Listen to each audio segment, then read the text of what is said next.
आज की कहानी बड़ी दिलचस्प है। अंडरवर्ल्ड डॉन दाऊद इब्राहिम के नाम से लोग कांपते थे, पर अगर कोई उसे मारने की कसम खा ले और उसके खात्मे को ही अपने जीवन का इकलौता टारगेट बना ले तो, और वो भी एक महिला होकर, ऐसी महिला को वाकई में बेहद बहादुरी कहा जाएगा। क्यों, है ना? दरवाजे की घंटी बजते ही हुसैन उस तरह खुश हो गया। अपने खून खराबा और शोर शराबे वाली जिंदगी से, अपने गैंगस्टर वाली जिंदगी से उसे एक ब्रेक चाहिए था। और हुसैन उस तरह के लिए इससे बेहतर बात क्या होती कि वो अपने आप के लिए एक खूबसूरत रात का इंतजाम करे। और उसने एक खूबसूरत महाराष्ट्र लड़की को बुक कर दिया उस रात के लिए, और वो दरवाजे की तरफ बड़े ही एक्साइटमेंट से गया। मगर दरवाज़ा खोलते ही उसके होश उड़ गए, क्योंकि सामने एक लड़की बुर्खा पहने खड़ी थी। उसने मनी मन अपने आप से सवाल किया, अपुन ने तो महाराष्ट्रीयन लड़की बुक की थी, पर यह बुर्खा ओढ़े सामने कौन खड़ी है?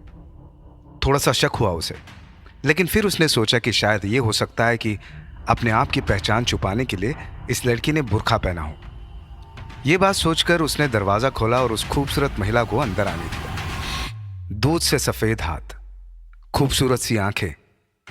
अंदर आते ही टेबल पर रखे उस बंदूक को देखकर उस खूबसूरत लड़की ने हुसैन उस तरह से सवाल किया, क्या ये बंदूक की एक गोली इंसान को खत्म कर सकती है? इस सवाल के बाद हुसैन उस तरह हैरान हो गया। उसने सोचा कि एक धंधे वाली को भला एक बंदूक से क्या लेना देना। फिर आगे बातचीत करने के बाद उस खूबसूरत लड़की के मुंह से एक नाम हुसैन उस तरह ने सुना, जिस नाम को सुनते ही उसके तन बदन में आग लग गई, क्योंकि उस नाम के शख्स से उसकी दुश्मनी थी। और वो नाम था मुंबई के डॉन दाऊद इब्राहिम का।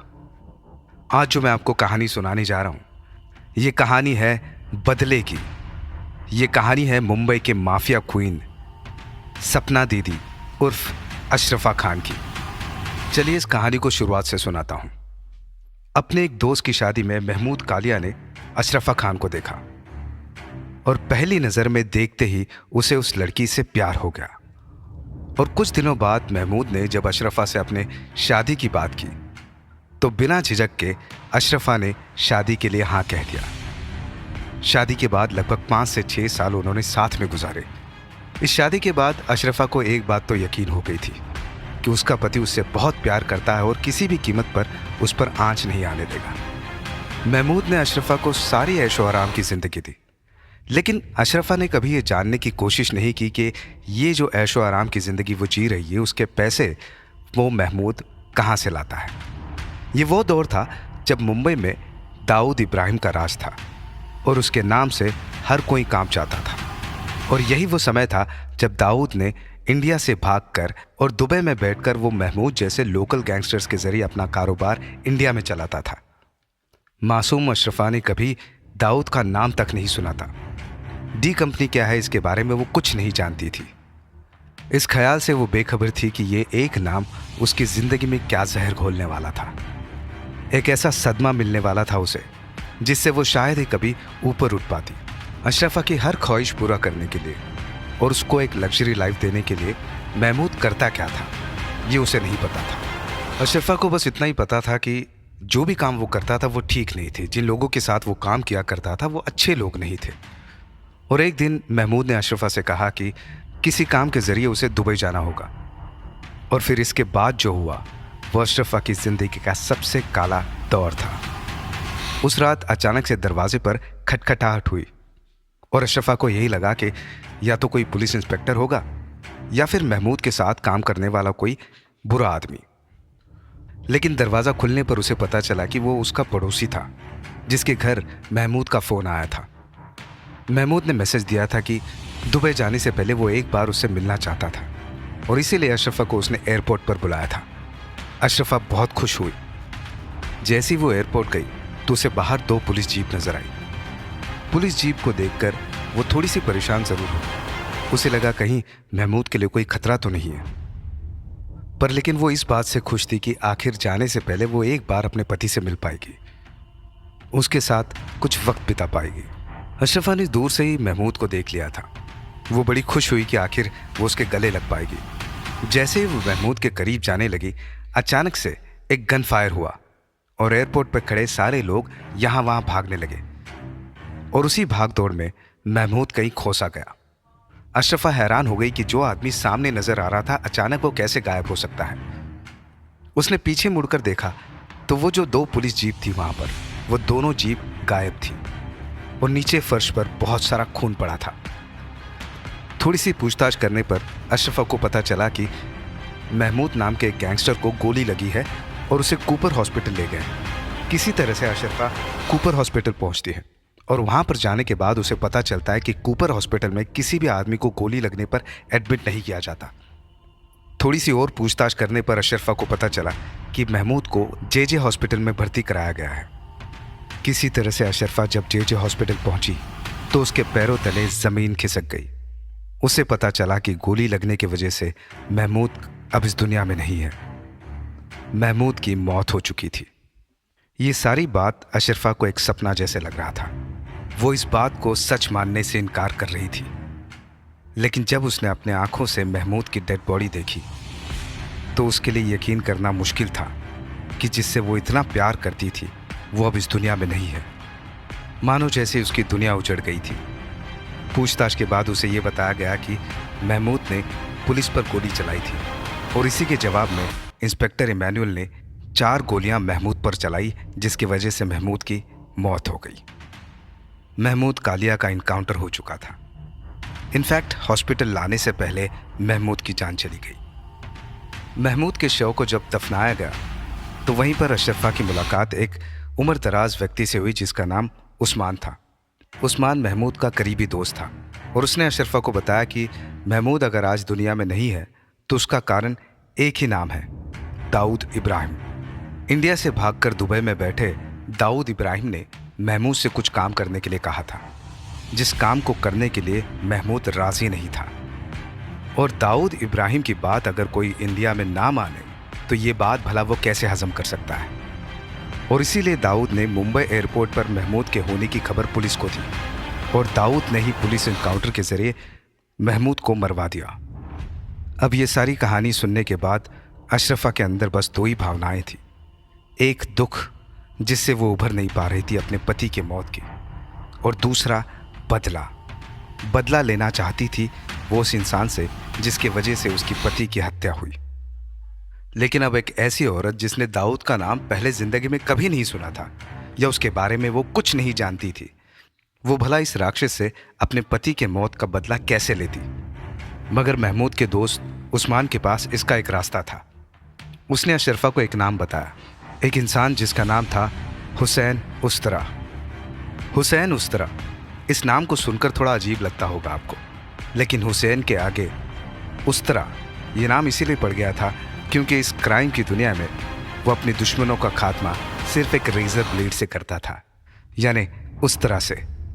और उस्मान उस्तरा के सबसे बड़े दुश्मनों में से एक नाम था दाऊद इब्राहिम, जिससे वो बहुत चिढ़ता था। उसने दाऊद को बर्बाद करने की कई कोशिशें की थी। अशरफा और हुसैन की कहानी एक गलत फहमी से शुरू हुई। हुसैन एक प्रोस्टिट्यूट के इंतजार में बैठा था अपने कमरे में जब अशरफा ने उसका दरवाज़ा खटखटाया। जब अशरफा के मुंह से उसने दाऊद का नाम सुना तो एक सेकंड के लिए उसे लगा जैसे ये लड़की उससे मजाक कर रही है। हुसैन अब इसलिए हैरान था कि भला इस खूबसूरत सी लड़की का दाऊद इब्राहिम से क्या दुश्मनी हो सकती है और वो दाऊद से किस बात का बदला लेना चाहती है, और ये औरत दाऊद जैसे इतने बड़े डॉन को कैसे मारेगी। मगर अशरफा की कहानी सुनकर और सारी सच्चाई को समझकर हुसैन ने उससे ये वादा किया कि इस काम में वो उसका साथ देगा। और फिर शुरू होती है अशरफा की ट्रेनिंग। हुसैन ने उसे गोली चलाने की ट्रेनिंग दी। वह हैरान था ये देखकर कि कितने कम समय में अशरफा ने वो सारी टेक्निक सीख ली थी जो हालांकि एक आदमी के लिए बहुत ही मुश्किल होता है। अशरफा की डेडिकेशन और मेहनत से हुसैन काफ़ी खुश था। दाऊद के खिलाफ इस जंग में अशरफा को ना केवल गन चलाने की ज़रूरत थी बल्कि फिजिकली भी स्ट्रांग होना बहुत ज़रूरी था, और इसीलिए हुसैन ने उसे मार्शल आर्ट की बेसिक ट्रेनिंग भी करवाई। यही नहीं, हुसैन ने उसे मुंबई की भीड़ भाड़ में बाइक चलाना भी सिखा दिया।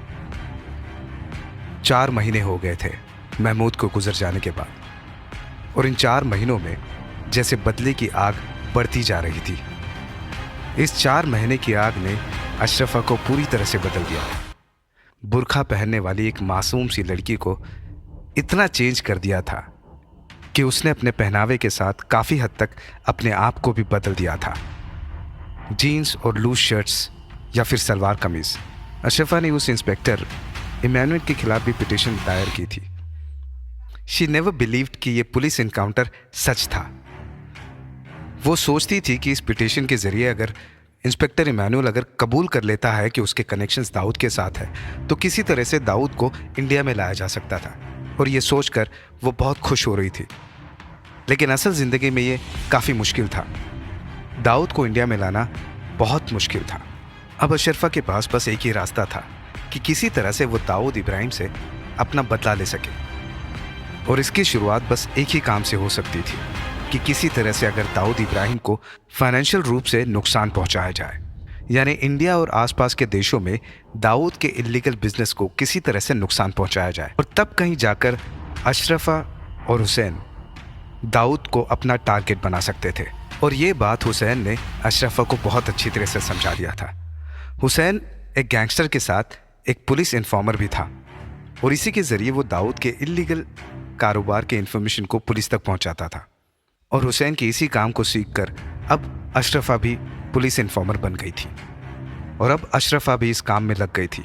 वो दाऊद के सारे इलीगल कारनामों की इन्फॉर्मेशन पुलिस तक पहुंचाती, और इस काम में वो उन सारे लोगों की मदद लेने लगी जो दाऊद के अगेंस्ट थे। और उस ज़माने में दाऊद के अगेंस्ट काम करने वाले लोगों में एक नाम बहुत ही मशहूर था, दगड़ी चाल के गैंगस्टर्स अरुण गवली का। अशरफा ने दगड़ी चौल जाकर अरुण गवली से मिलने का इरादा किया। अरुण गवली एक हिंदू गैंगस्टर था।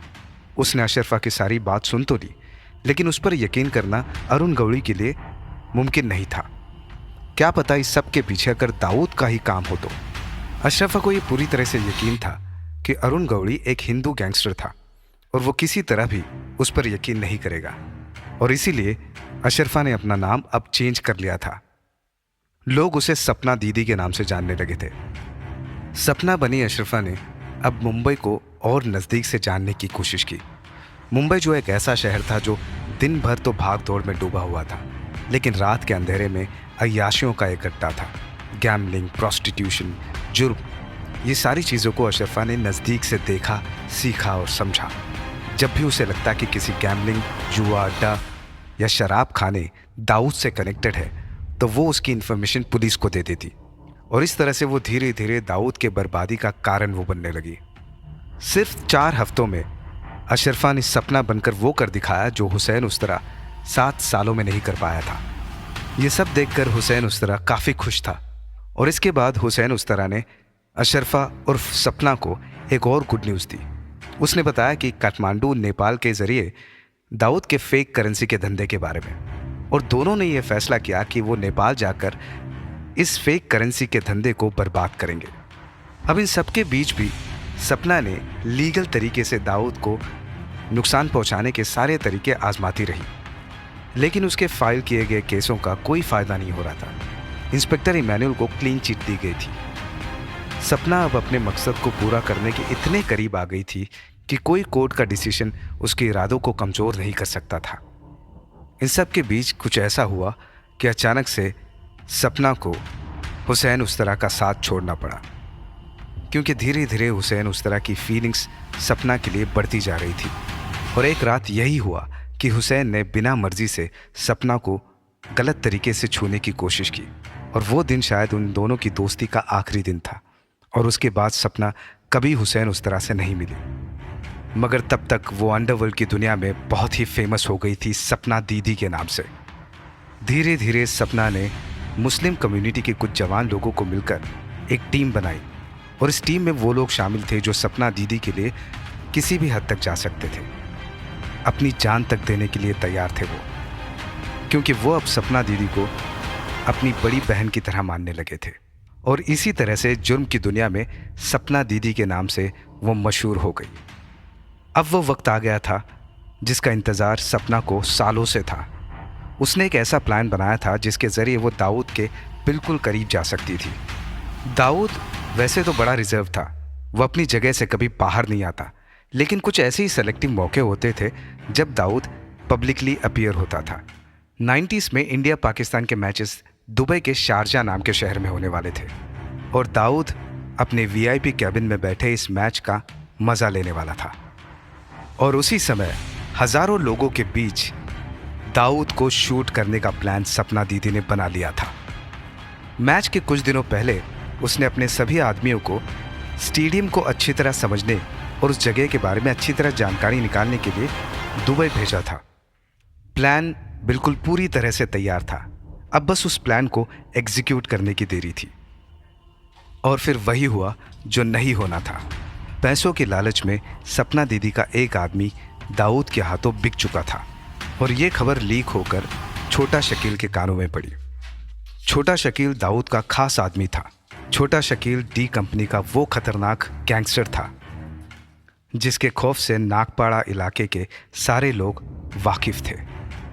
एक दिन सपना दीदी की तबीयत अचानक से खराब होने की वजह से उसने अपने सारे आदमियों को घर जाने के लिए कह दिया था और वो अकेले आराम करना चाहती थी। और सपना दीदी अपने घर में अकेली है, ये खबर छोटा शकील तक पहुंच गई और अब छोटा शकील ने इस पूरे खेल को ख़त्म करने का इरादा कर लिया था। और बहुत सारे लोग चाकू और हथियार लेकर नागपाड़ा की उस जगह पहुंच गए जहां पर सपना दीदी आराम कर रही थी। बड़ी ही बेरहमी से उन्होंने सपना दीदी को जान से मार दिया। 22 से ज़्यादा बार सपना दीदी को चाकू से गोंद कर मारा गया। ये मर्डर इतनी खौफनाक तरीके से की गई थी। सपना दीदी के इस मर्डर को एक ब्रूटल हत्याओं में से एक गिना जाता है, क्योंकि ये भी कहा जाता है कि सपना दीदी के जेनिटल्स में चाकू से वार कर कर उसे बुरी तरह से घायल कर दिया गया था। तो ये कहानी थी एक मासूम सी लड़की की जो आगे चलकर क्वीन ऑफ माफिया कहे जाने लगी, एक ऐसे हिम्मत के साथ जो खूंखार दरिंदे दाऊद को मारना चाहती थी।